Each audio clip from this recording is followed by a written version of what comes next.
വ്യാപാര സ്ഥാപനങ്ങളും പെട്രോൾ പമ്പുകളുടെ ഓഫീസുകളും തകർത്ത് രാത്രികാല മോഷണം നടത്തുന്നയാൾ പിടിയിൽ. പരപ്പനങ്ങാടി ചെട്ടിപ്പടി സ്വദേശി പടിഞ്ഞാറേക്കുളപ്പുറം കിഷോർ എന്ന ജിമ്മൻ കിച്ചുവിനെയാണ് പോലീസ് അറസ്റ്റ് ചെയ്തത്.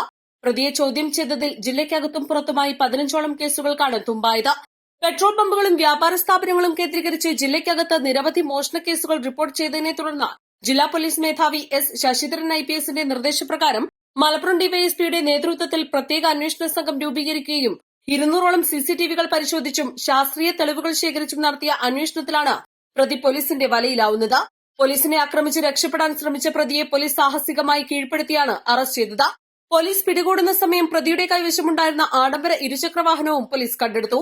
മലപ്പുറം ജില്ലയിലെ പരപ്പനങ്ങാടി, തേഞ്ഞിപ്പലം, കൊണ്ടോട്ടി, വാഴക്കാട്, കോഴിക്കോട് ജില്ലയിലെ ബാലുശ്ശേരി, എലത്തൂർ, അത്തോളി, കസബ, കൊടുവള്ളി, നല്ലളം, കൊയിലാണ്ടി, ഫാറൂഖ്, മേപ്പയൂർ എന്നീ പോലീസ് സ്റ്റേഷനുകളിലായി 30ഓളം കേസിലെ പ്രതിയാണ് പിടിക്കപ്പെട്ട കിഷോർ.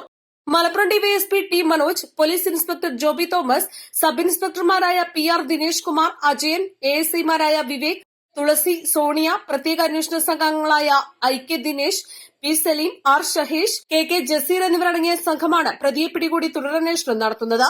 East live, Malappuram.